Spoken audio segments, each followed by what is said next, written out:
I'm starting to think that if the Edmonton Oilers could go back in time and not trade away Jesper Wallstedt at the 2021 NHL Draft, Craig Button, they would probably do that, but we don't have time machines, so they can't. Instead, they get shut out by Wallstedt in the Wild. In fact, they're now winless in 4 games against the top 3 teams in the Western Conference. Craig, why is this Edmonton Oilers team unable to compete with the top teams in their conference?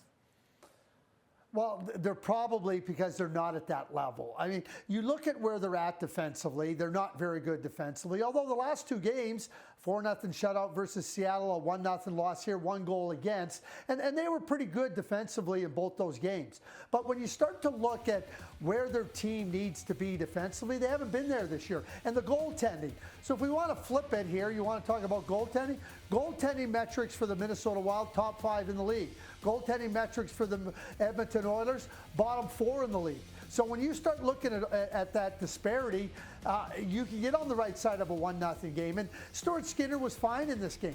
But at the same time, the Edmonton Oilers have been really porous defensively for too much of the season. And their goaltending, when it's bottom 4 in the league, you're not going to contend against the top teams, Jay. As harsh as that may sound, as hard as it may be to accept, it's reality.